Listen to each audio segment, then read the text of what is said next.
It's a remarkable piece of footage. If it's a hoax, it's very well done. If it's not, then I would say it's probably revolutionary. It's a fake, in my opinion. If you continue to ask questions that are out of bounds, I won't hesitate to terminate this interview. This is powerful because this is not a staged event. This is real.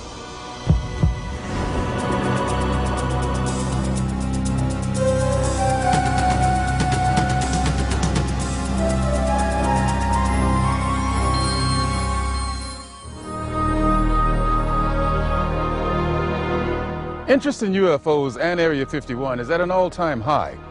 Last year, a highly rated TV special and best-selling home video purported to show an actual autopsy of an alien being from the famous Roswell, New Mexico crash of 1947. Many people and even some experts believed that autopsy footage was genuine. If that was indeed the body of an alien being from another world, could the footage in this program be the world's first hard visual evidence of an actual living and breathing alien being? An alien being communicating in an interview with a highly covert arm of the U.S. government? If the footage we're about to show you is genuine, then this could very well be the most important video in the history of mankind, proving once and for all that we are not alone.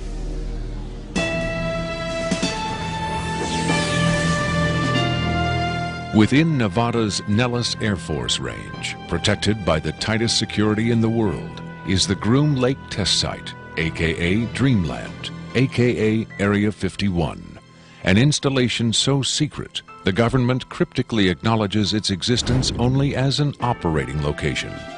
Until recently, the military flat out denied the presence of such a base.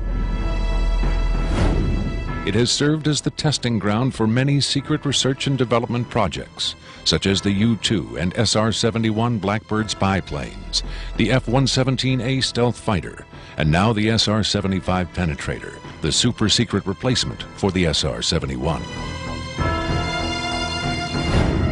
Every morning, a select group of specialists with high security clearances, some reportedly as high as 38 levels above top secret, arrive at McCarran Airport in Las Vegas to be flown to Area 51 aboard a Boeing 737. From the time they leave the ground until they return to Las Vegas at the end of each working day, they enter a world no outsider can ever truly know, except through rumor and the occasional shocking revelation. In 1989, a physicist named Robert Lazar went public with the stunning claim that the United States government was test flying dish-shaped aircraft of extraterrestrial origin at Area 51. Interviewed in silhouette by a Las Vegas TV reporter, Lazar, calling himself Dennis, claimed to be employed at a site on the outskirts of Area 51 known as S4, where he was part of a team attempting to back-engineer the saucers to discover the secret of their advanced propulsion system. It was a very sleek, thin-looking, flying saucer-shaped craft. There were 9 total. I only got to essentially work, back engineer, or analyze one of the craft. It's very plain. It's all one solid color, a grayish pewter color, the same color as the outside of the craft. There are no sharp corners anywhere. Every device in the craft, the seat, the amplifier housings, everything has a rounded corner on it, almost as if it was all fashioned out of wax and then slightly melted, so everything curved, even where the ceiling meets the floor on the end. Everything has a curve to it. Very, very plain, very wide open, very impractical use of space. And there are 3 levels. The lower level houses the amplifiers themselves that swing, the 3 of them. The center level is where you enter the craft, where the seats and the amplifiers are, and the top level is a small area, and I did not have access to that, so I don't know what's up there. Absolutely alien craft, there's no question about it. Well, first of all, the scope of the project was to back engineer it. If they were United States craft, we wouldn't be going backward trying to find out how they were built if we had built them.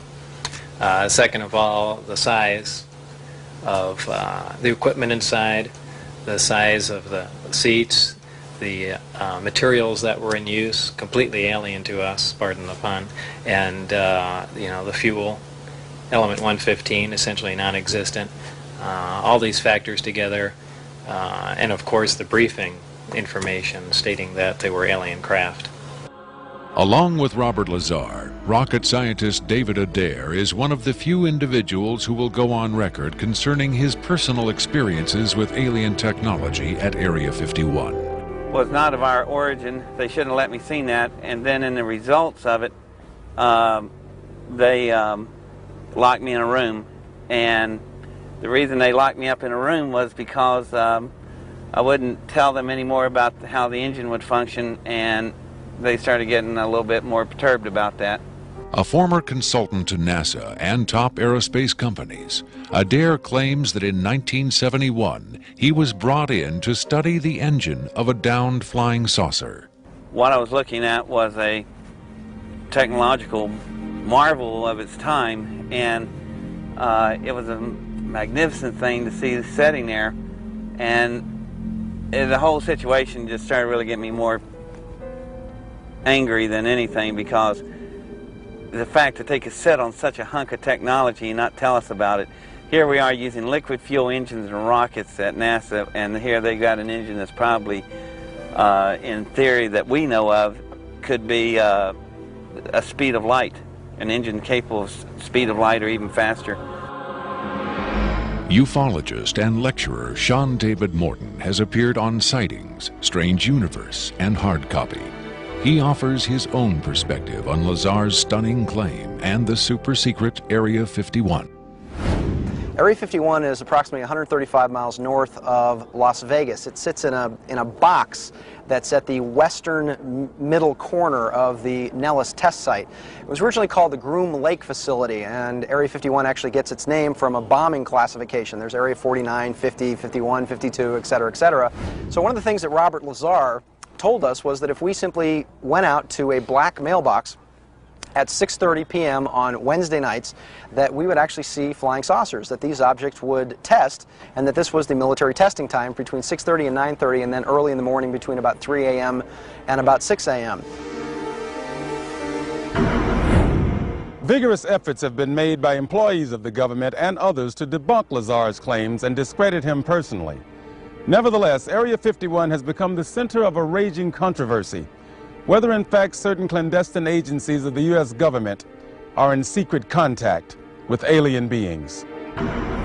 Project Sigma was supposedly a deal between the United States government and various extraterrestrials that after the Roswell crash of 1947, that an organization called Majestic 12 was formed, and then in 1953, President Eisenhower was then brought in on this. Well, there was a negotiation going back and forth between the United States military, the government, and the extraterrestrials. Apparently, we had a number of things that the extraterrestrials wanted.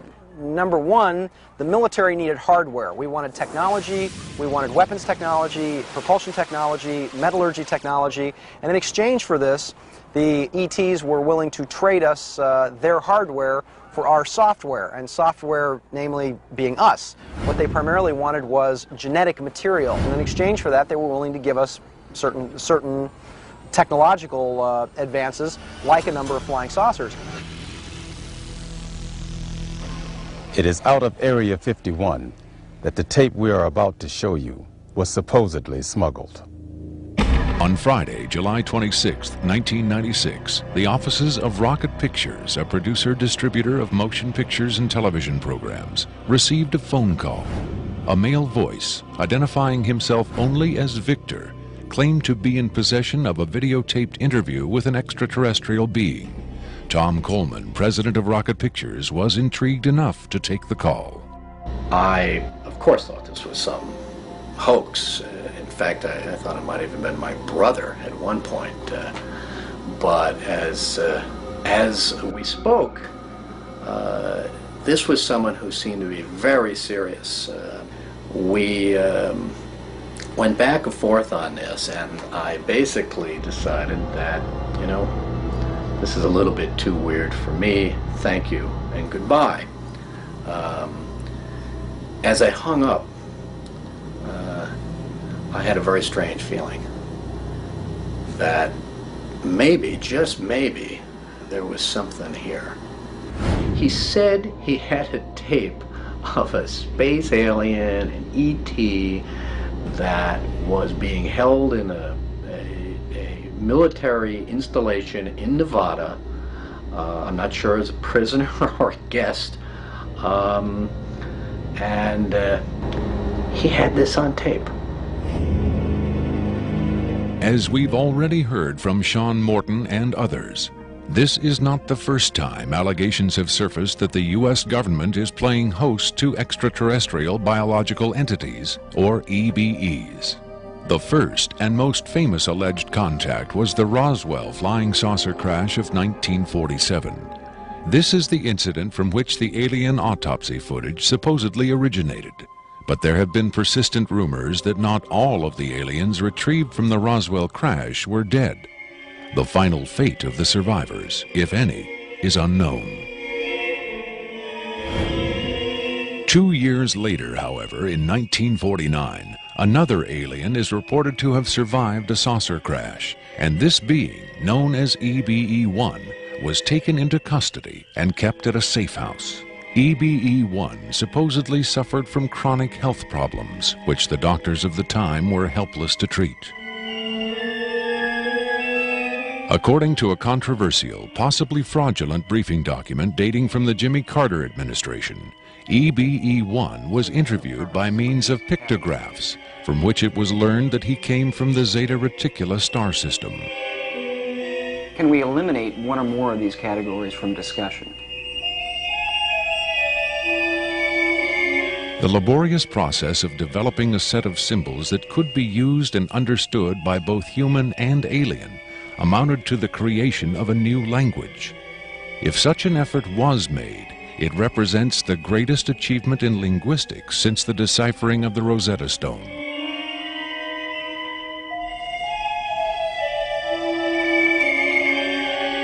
That such an achievement would be kept secret illustrates the hysterical paranoia of the time as the Cold War intensified under the threat of nuclear annihilation.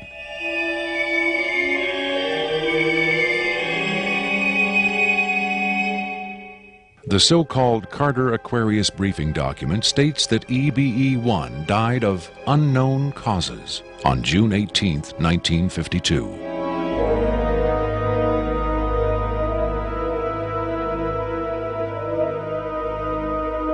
Skeptics who doubt the authenticity of the Carter-Aquarius document find it unbelievable that highly advanced alien beings would allow one of their own to die under the primitive medical care of a species that had barely begun to conquer its own diseases.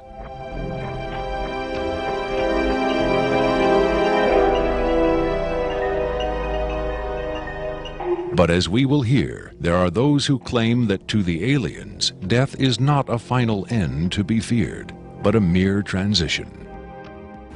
It was in the late 40s and early 50s that the U.S. government's policy toward UFOs was formulated. Publicly, there was Project Blue Book, which made a great show of gathering data on all the major UFO sightings, finally declaring them all to be hoaxes, mass hysteria, or swamp gas. But secretly, there may have been another policy at work. Over the years, several documents have come to light which seemingly confirm that a clandestine group, Operation Majestic 12 Group, aka MJ-12, was formed by special classified presidential order on September 24, 1947, for the express purpose of gathering information on UFOs and extraterrestrials, while at the same time keeping such information not only from unfriendly powers, but from the American public as well. If indeed Area 51 has become the nation's repository for alien technology and possibly alien visitors, then the extra-constitutional justifications for such secrecy were developed in the MJ-12 Group's planning sessions. James B. Forrestal, Secretary of Defense under President Harry Truman, is widely accused of being the mastermind behind the creation of MJ-12. Once created, Majestic may have expanded its mandate beyond what Forrestal had intended. Whatever secrets Forrestal may have known concerning flying saucers and alien visitors, that knowledge died with him when in 1949 he mysteriously plunged to his death from a window at Bethesda Naval Hospital. Though he was being treated for depression, many UFO researchers doubt that his death was a suicide and point to the sinister workings of the possibly mythical MJ-12, which in their hypothesis may have been protecting its secrecy from a man who had come to believe the people had a right to know.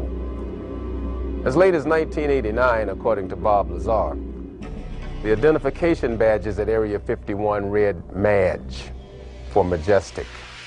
In December 1994, a document purporting to be the Majestic 12 Group Special Operations Manual was leaked to a noted UFO researcher. It contains the following directive under the heading Isolation and Custody. EBEs will be detained by whatever means are necessary and removed to a secure location as soon as possible. There follows this disturbing amplification. Although it is preferable to maintain the physical well-being of any entity, the loss of EBE life is considered acceptable if conditions or delays to preserve that life in any way compromise the security of the operations. From the beginning of the UFO age, it seems, secrecy was always the government's prime directive. In 1988, another anonymous government source, codenamed Falcon, claimed that a second extraterrestrial biological entity, EBE-2, voluntarily became a guest of our government, allowing himself to be examined and interviewed. In this scenario, Area 51 became, for a time at least, a sort of extraterrestrial embassy, the setting for mankind's first attempt at diplomacy with beings from another world. Different sources disagree as to how communication was established.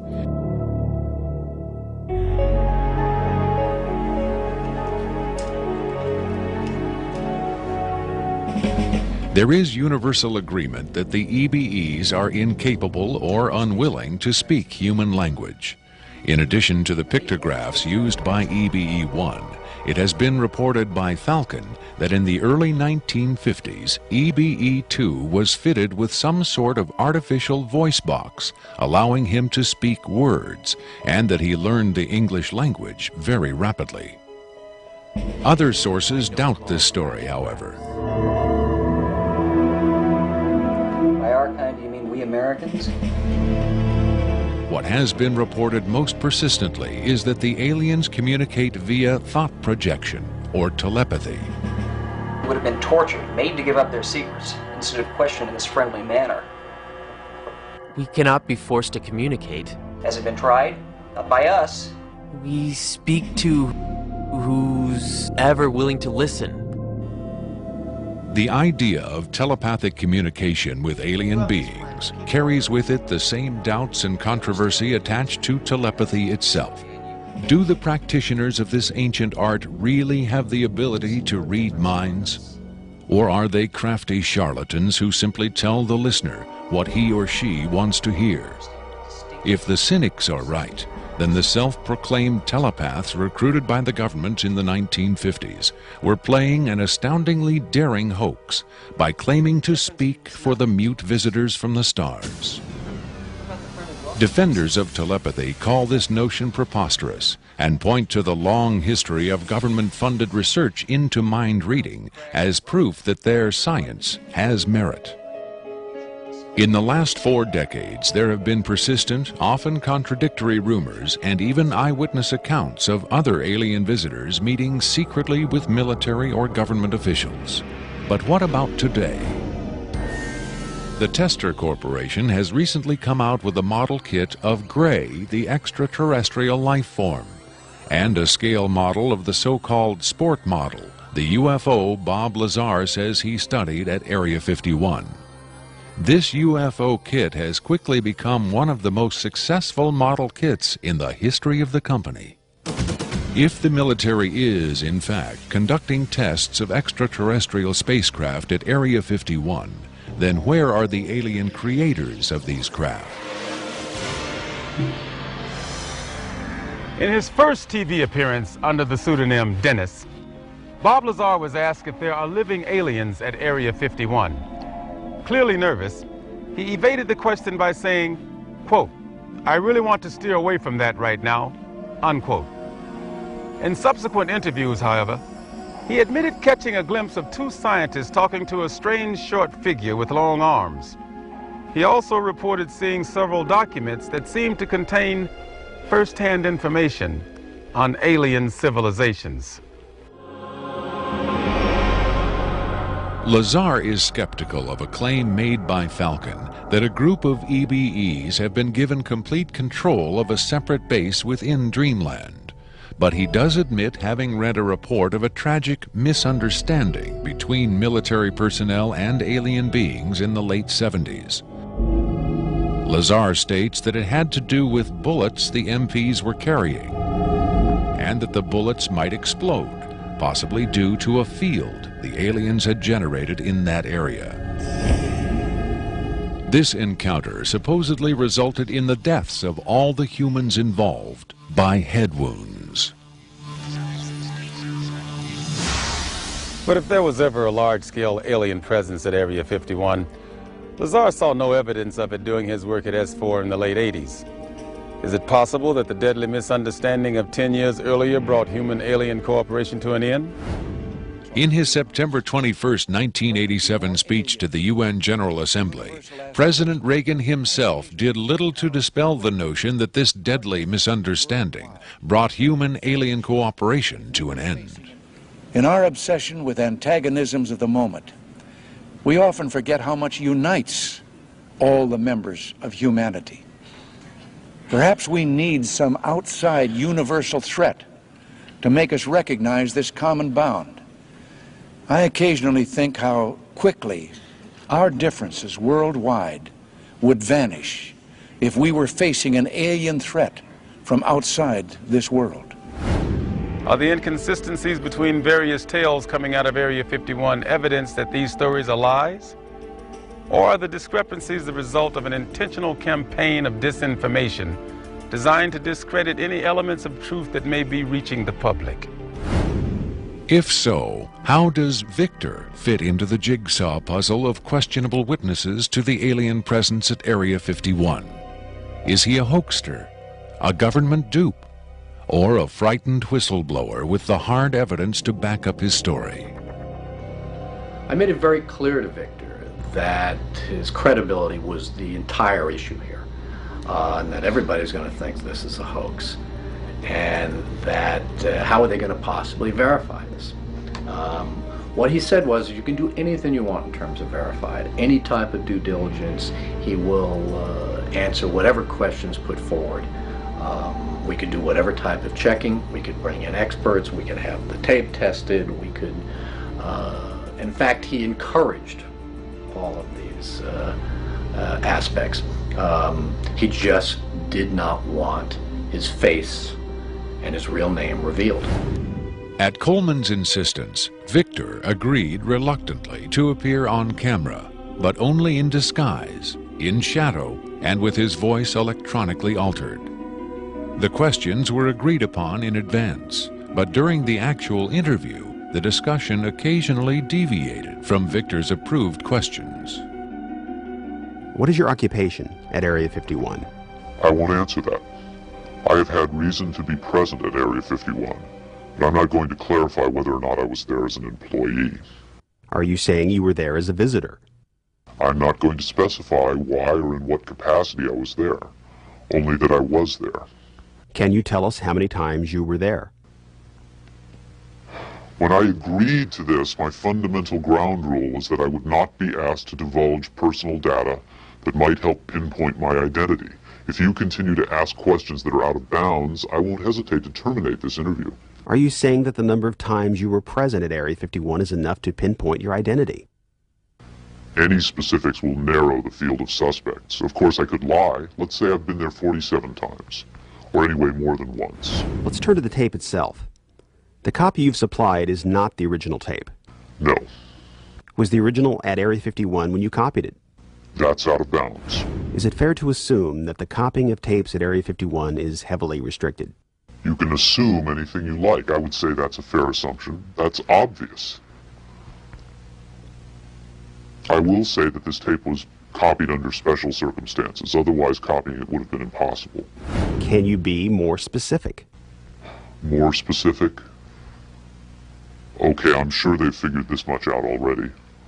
Recently, there was a wholesale transfer of video documentation from analog tape to digital disk storage. In a couple of instances, this allowed data to leak from a highest security system to a less high security system. Even so, this particular tape was the only...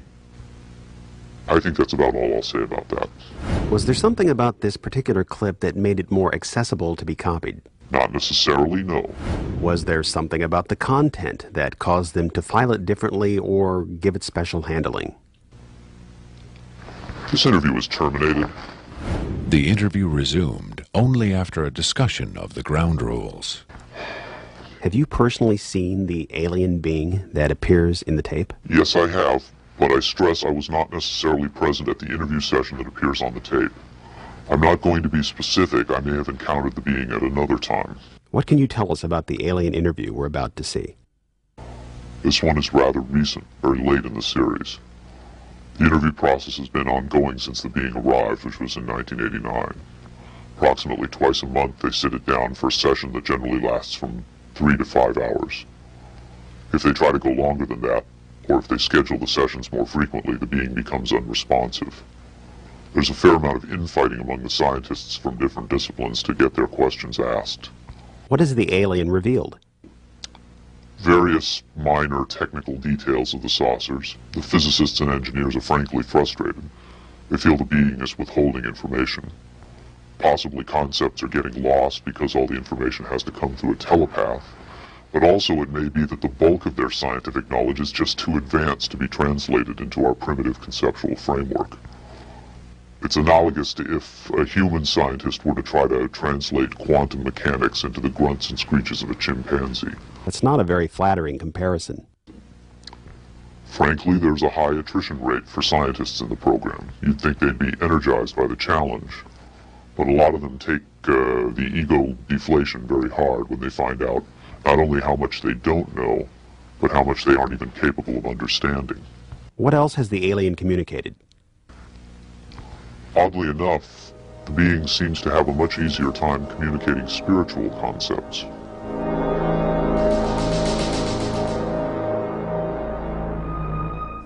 The human body is a vehicle, a vessel. The vessel must be maintained to serve the spirit with maximum efficiency. But a broken vessel can be replaced. The human spirit, or the soul, can have many vessels. Is the process natural or technological? Both are one. Technology is a natural excrescence of humanity. Technology is a process the vessel uses to perfect itself. So this transference of the soul from vessel to vessel, did your kind create the mechanics of it, or is it a natural... Did it predate the intellectual creation? Before understanding must come acceptance. And it's not technological. Well, I think what he's trying to say is that the question is meaningless. The soul can travel from vessel to vessel. Reincarnation, transfiguration, whatever. It's real. What I'm getting at is, does he know how it's done? Victor uses the term vessels to refer to the alien's conception of the body as a disposable vehicle for the soul. The UFO cult known as Heaven's Gate used the term containers in a similar context. The mass suicide of the Heaven's Gate cultists illustrates the dark side of accepting such ideas at face value. Doe, the Heaven's Gate cult leader, preach that humans can pass from container to container. The mysterious Victor, on the other hand, harbors no such belief. In his interview, recorded months before the Rancho Santa Fe tragedy, Victor made his attachment to his own earthly vessel abundantly clear.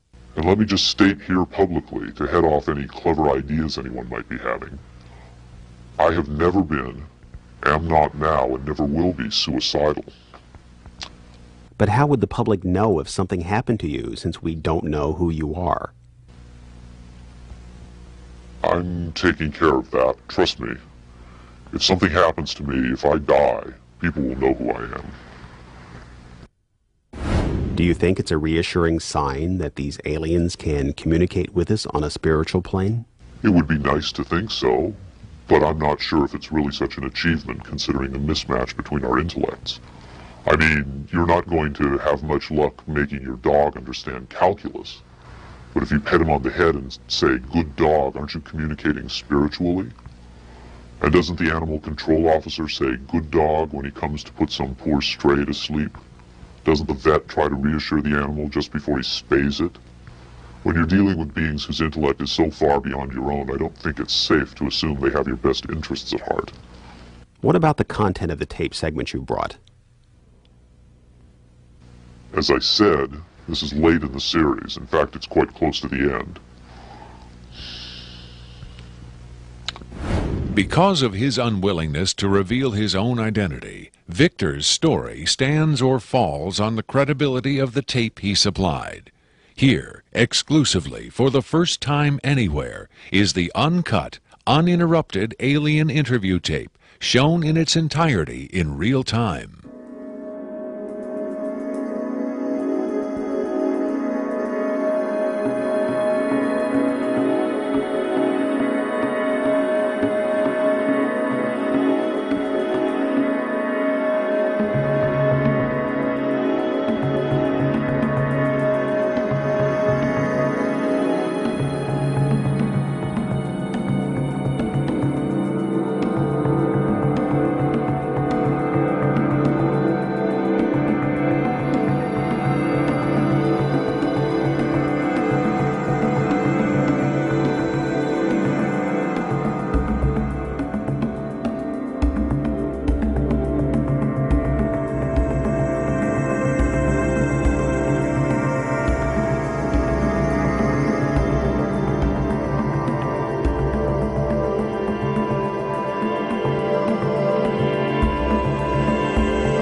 You removed the soundtrack from the tape before you turned it over to this program.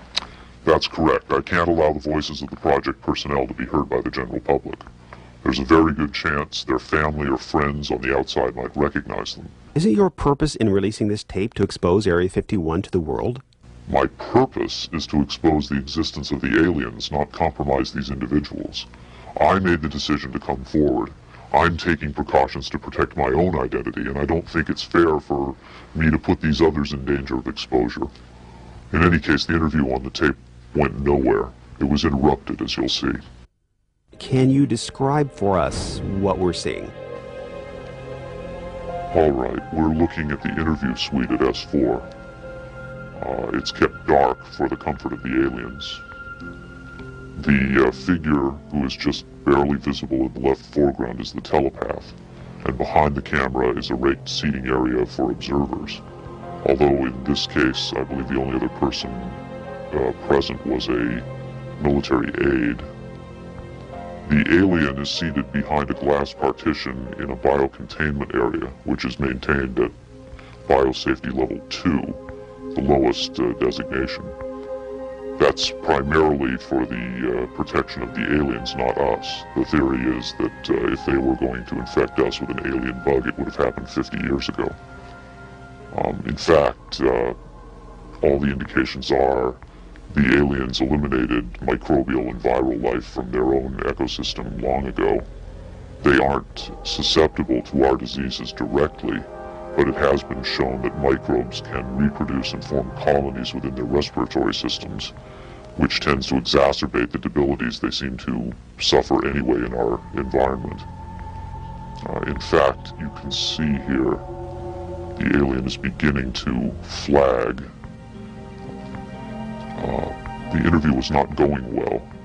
The telepath was trying to clarify some points from a previous interview, but he wasn't receiving coherent responses. As you can see, the being is in real distress. At this point, the telepath is sending out a message to the medical staff. He's trying to communicate with the alien, but he's getting no response.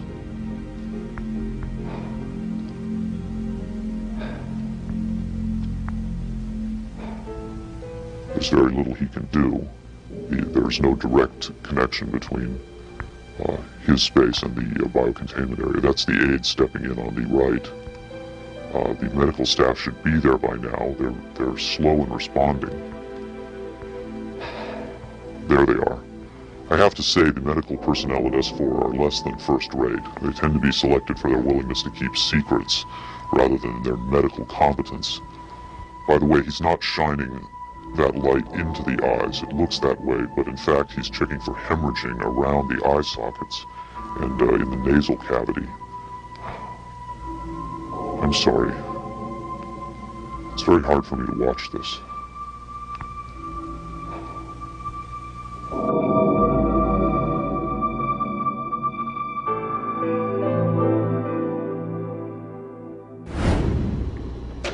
You're asking me if I think this is real? That have I finally seen a space alien?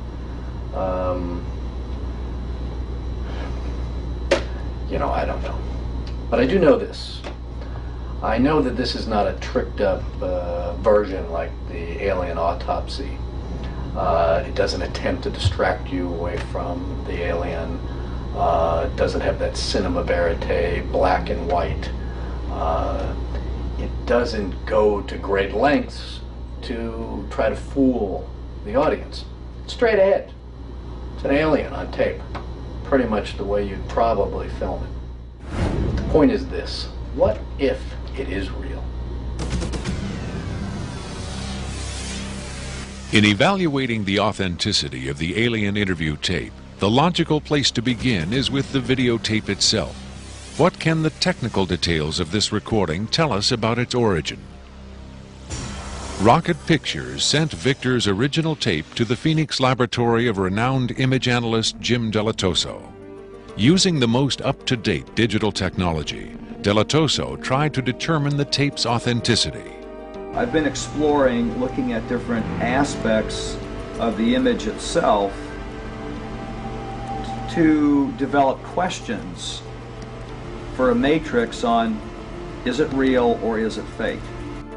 I grabbed a frame in the computer and we're outputting it now in digital format, and you can see that we have an absolutely solid picture. What we've done is taken the picture and moved it over so that we can look at the information that's in between the frames.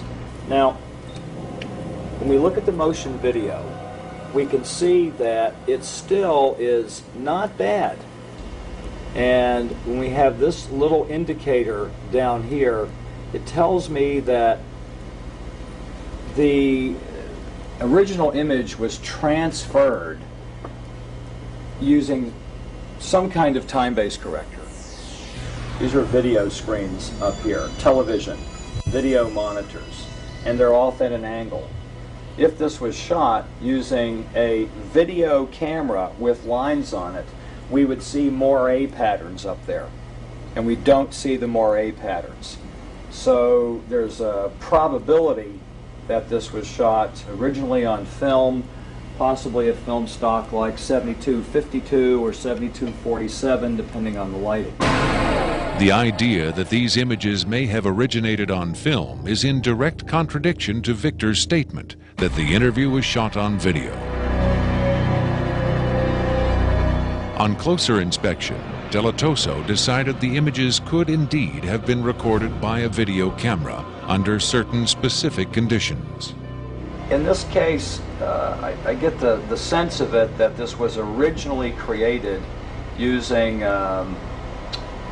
either film, transferred telecine to beta, that then this is the third generation, or it was taped under very low light conditions with the video gain boosted probably 12 dB. Even the emotionless analysis of a computer cannot provide a definitive answer. Delatoso's efforts yield tantalizing hints, but in the end they only increase the mystery. One of the key things about this creature are its eyes. Like the other experts, video analyst Jim Delatoso was emotionally affected by what he saw. He took the tape very seriously and offered this personal opinion. If someone faked this, I don't like these people. I think it's a bad thing for people to do, because if extraterrestrials come here, it's an incredibly important thing to understand who they are and why are they coming here. If this is not faked, I think we've got a glimpse here of a sense of communication with someone who came from a long distance away. When asked his opinion of the alien interview, Adair was careful to answer only in terms of his own experiences. If you're referring to the film where it's aliens being interrogated at Area 51, I don't know. I've never seen a UFO in my life. I've never seen aliens pickled in a jar or anything like that. But I know I saw an engine that wasn't from our terrestrial technology. If you look at an engine like that, it came out of a craft. If it come out of a craft, then that craft has occupants. So it's very logical to assume then that those occupants could still be here and they could be interrogating them, or they could have downed another craft since 1971. Makeup artist John Criswell has provided special effects creatures for many Hollywood motion pictures and television shows, such as Spaced Invaders and Babylon 5. Hired by Rocket Pictures to create the aliens for the recreation segments of this program, Criswell was very interested to finally see the real thing. By Hollywood standards, I would say it's a pretty decent puppet. Well, to be honest with you, I would love to buy this being real, but it's probably a hoax. Well, I think this is a really cool design, and it's a great concept, but I think I could have done better. Whoever did this, I mean, they could have a job in Hollywood in a minute, no problem. This one has a much creepier quality than the alien autopsy tape, I think. That one I definitely didn't buy just because of the way it laid on the table. There was a couple of things. This actually, whoever did this was, or if someone did this, they were very clever because it it hides a lot of stuff, so that's what makes me kind of disbelieve it a little bit. But, you know, who knows? Criswell thought the alien exhibited movements that would be difficult to fake. There are moments when this looks very real, and I don't know how they did certain little things about this. So right when I would say that it's definitely a puppet, he moves a certain way, or he'll lift up in the frame and all that, and all these little things are important to the, you know, to the character of him. Academy Award winner Rick Baker is one of Hollywood's reigning masters of makeup effects. He transformed Eddie Murphy into a 300-pound man for The Nutty Professor and has created monsters for countless films, including An American Werewolf in London and the UFO-related Men in Black. Baker dismissed the tape as a fake.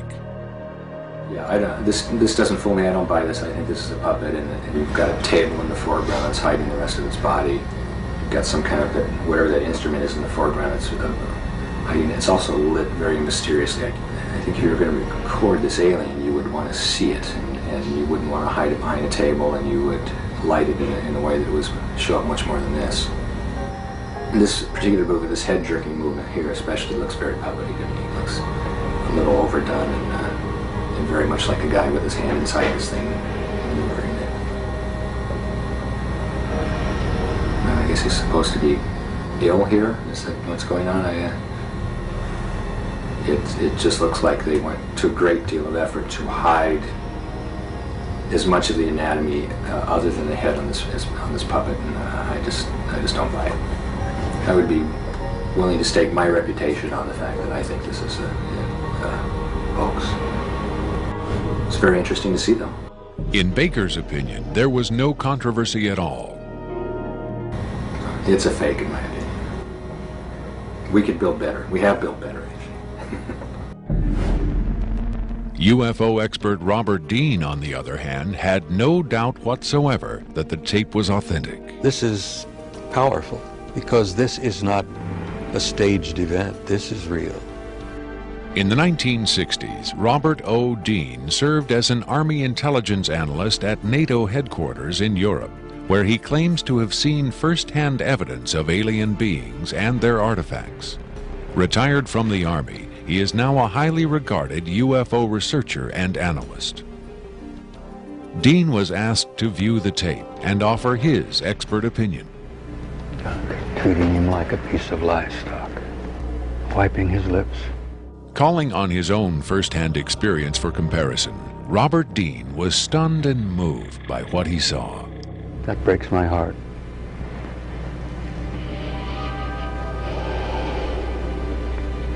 I think you've got yourself a piece of legitimate footage here, and I think you've got your hands on some pretty sensitive material.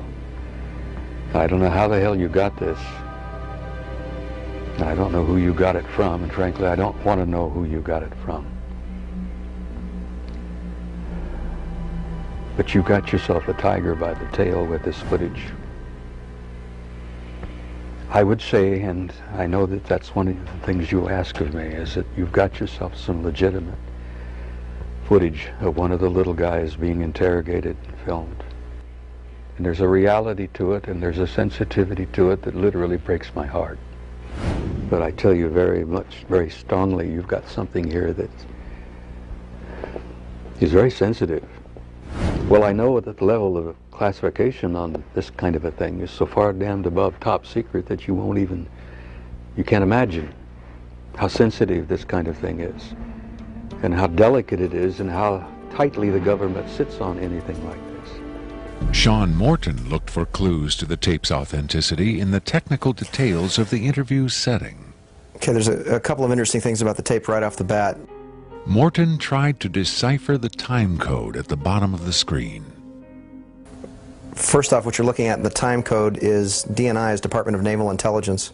So Department of Naval Intelligence, this would probably be a file number 27. It could be a security level, however, because security levels are supposedly go up to Q36, or the highest ones that we know about. The first interesting thing about that is that I'm noticing what looks like a medical monitor, and look at how slowly and erratic the heartbeat is. The heartbeat is literally 1, 2. It's very, very erratic, and it looks as though the heartbeat being as erratic as it is only about, from counting that, it looks like it's about 30 a minute or so. Morton suggested an alternate explanation for the video's dim lighting. One of the unusual things about most of these particular race of aliens is they are very, very sensitive to light. So a lot of these interviews are conducted in very darkened rooms. To Morton's eye, many features of this alien dovetailed with accounts of other first-hand contactees. Another strange thing about the physiognomy of these creatures is, as well, is if you will notice that the neck itself is not at the back of the head like a human being is. The neck is actually in the center of the head, which is what actually gives it problems holding its head and its neck up. Whatever this is, it's being taken, the interview is actually being done through a piece of glass, which is probably something somebody faking the photographs probably wouldn't think about. Right there we see that the creature appears to be choking. The dark eyes, in many cases, are actually a form of lens that guards the creature against untoward sunlight. It's a remarkable piece of footage. I mean, it's very, very, very, very interesting. If it's a hoax, it's very well done. If it's not, then I would say it's probably revolutionary. Another expert who was asked to examine the tape was Michael Hesseman, one of Europe's leading UFO researchers and author of the international bestseller Beyond Roswell. When I got the first information about the alien interview footage, and when I saw the first picture, I said there might be a connection to a real incident. Hesseman was intrigued both by the alien's appearance and by Victor's claim that the being arrived at Area 51 in 1989. If it is authentic, it might be the most significant film ever published, ever shown on television. For several years now, Hesseman has been investigating reports that the South African Air Force shot down a flying saucer in the Kalahari Desert in 1989. According to Hesseman's sources, 2 survivors were retrieved from the downed saucer. One was sent to Wright-Patterson Air Force Base in Ohio, and the other to Area 51. The extraterrestrial in Victor's tape bears a striking resemblance to descriptions of the Kalahari ET, and the timing of its appearance at Area 51 is consistent with the South African incident. If you see the drawings we have of the Kalahari alien and the descriptions we have, it seems to be the same being. And the Kalahari incident puts the alien interview footage into a context and gives it at least a probability that it might be real. It might be the real stuff, we just don't know. Whitley Strieber, best-selling author of Communion, claims to have had numerous personal contacts with alien beings. He has become the de facto spokesman for the growing number of people who claim to have been abducted by extraterrestrials. The nationally syndicated television program Strange Universe asked Strieber and several other abductees to view the alien interview tape. What Strieber saw left him profoundly shaken.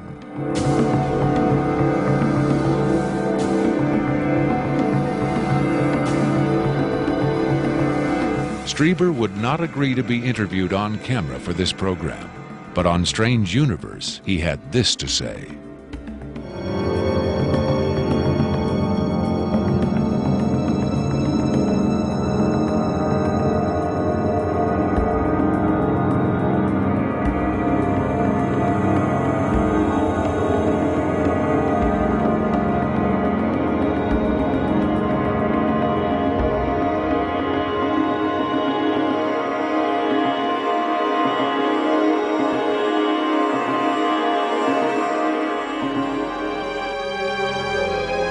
On May 23, 1997, Victor gave a radio interview on the nationally syndicated show Coast to Coast AM with Art Bell. Speaking by telephone from an unknown location, Victor answered questions from host Art Bell and his guest, UFO expert Sean Morton. From the Kingdom of Nye, Coast to Coast AM continues with Art Bell. It is going to be a very interesting morning. Let's see if we've got Victor on the line. Victor, are you there? I'm here. Welcome to the program, Victor. Afterwards, this is what Bell and Morton had to say about Victor's credibility. What a hell of an interview, huh? Boy, oh boy, talk about making history on the radio. It was, as far as I could tell, he answered every question properly as far as exactly where the locations are, to the, descriptions of the, the transports, the 737s, to the CTS-43s, the retinal scans, the 5 levels at S4. A veteran of countless controversial interviews, Art Bell still found himself impressed by his encounter with Victor. In the first, I think, half hour, I sensed that I was getting a kind of a runaround, or that I was not satisfied with the quality of the answers that I was being given. But as the interview progressed, and Victor, to some degree, began to relax, I began to get a different sense, and that was that he was telling me the truth. I think Victor was scared. I think Victor really is scared. And so my judgment of the interview after about the first, maybe 20 minutes, half hour, is that we began to get some real information. It was a significant milestone. There's no question about that in broadcasting.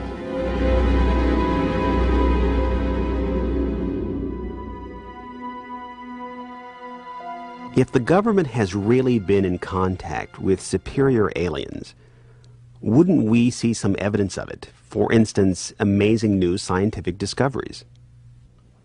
Limitless free energy? A cure for cancer? We might if the government's motive were the betterment of mankind. The government's motive is control. And just as much as they crave control, they fear loss of control. Knowledge is power, but power does not necessarily confer competence. The people at the top of this program are intellectually very average. They're not capable of making proper use of what's been handed to them, but they have no intention of letting anyone else ever get a chance to solve the puzzle. And let's not forget there's also the real possibility that the government is being manipulated by the extraterrestrials for their own purposes. You could have released this tape to the news media, but you insisted on being paid for it. Doesn't that cast doubt on your own motives? Yes, and I was aware of that going in, but that's a cross I'm prepared to bear. I find it disgusting that the most important event in human history is being kept secret simply because certain unimaginative officials have the power to do so. But at the same time, I do see the irony in my own actions. All I can say is, had I had the choice, I would not have insisted on profiting from this revelation. But since by lifting this veil I've endangered not only my career, but possibly my life, I felt the need for some small measure of monetary freedom to deal with any eventualities. And let me say, I could have demanded significantly more money than I did if I had been willing to compromise my anonymity. There have been other whistleblowers who jumped at the chance to become celebrities, which I think casts even more doubt on their motives than some people may be casting on mine. Do you believe your life is in danger as a result of making this tape public? I would hope not. I would like to think my government is a little more civilized than that. But at the same time, I don't intend to give them the chance to prove me wrong. At any rate, to a certain extent, I'm counting on being disbelieved. Obviously, they would like me to be perceived as a hoaxer. If something were to happen to me, if I should die suddenly in a freak accident, it would obviously lend credence to my story, and I assume they understand that and will act or not act accordingly. Why should anyone believe this tape is authentic? Use your own judgment. That's all any of us can do. There's been so much secrecy and disinformation over the last 50 years that it's become impossible to prove anything in the face of official denial. Of course, the flip side is nobody really believes anything the government says. Robert Dean heads a growing movement lobbying Congress to release former NASA intelligence and military officials from their security oaths so they can talk openly about U.S. involvement with UFOs and aliens. As early as '49, your government knew we were dealing with extraterrestrial intelligence. And then it sort of flew up more and more. Every year there were more discoveries, more conclusions, more contacts. And as you probably know, we have indeed retrieved crashed hardware, and we have reverse engineered it, and we have indeed been flying some of that hardware in this base not too many miles outside of Nellis, near Las Vegas. Dean believes the time has come for the government to tell the people what it knows. The truth has got to come out. We're over 30 years too late. The people not only have a right to know, they have a need to know. And damn it, I stand in this belief, and I will say this and stand by this till the day I die. Congress has the responsibility, Congress has the obligation to the people, to the Constitution, and to the nation.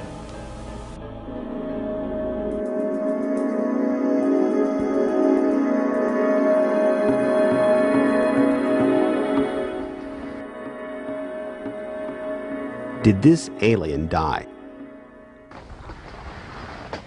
I can't answer that with certainty. I do know the interviews came to an end. Whether the being died or was retired, and I don't mean that in the spy thriller sense of having it killed, I mean retired from the interview process. I just don't know. I'm fairly certain it didn't go home, at least not in the physical sense. But these beings, they don't seem to be very concerned about dying or avoiding death. Why do you think that is? Maybe they know what comes after death with more confidence than we do. Maybe there's another vessel waiting for them on the other side. The other side? Yes, which may in fact be where they come from in the first place. I've heard the claims that they come from Zeta Reticula or the Pleiades, but it hasn't been established that they come from out there at all. Their saucers may not travel through space as we know it. They may fold in from another dimension, another reality. You make them sound almost supernatural, like angels or devils. Supernatural is just a term for aspects of nature we don't understand. For many people, they certainly do serve the functions of both angels and devils, forces we can't comprehend. Have you had enough of me? I think I've earned my money.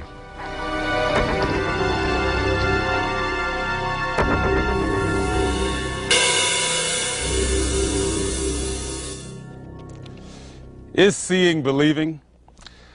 Can the images on this little tape really be what Victor claims?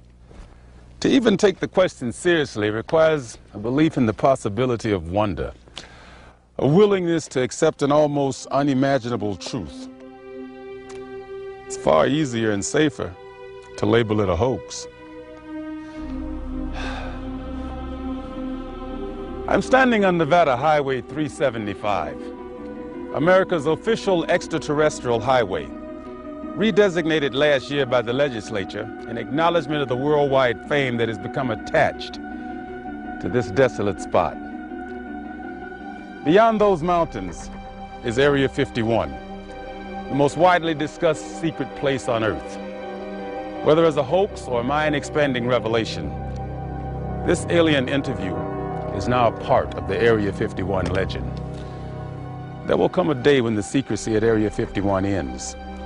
When that day comes, then we will know whether this tape was real and what the true motive was for its sudden appearance. Until then, we can only speculate, investigate, and hope.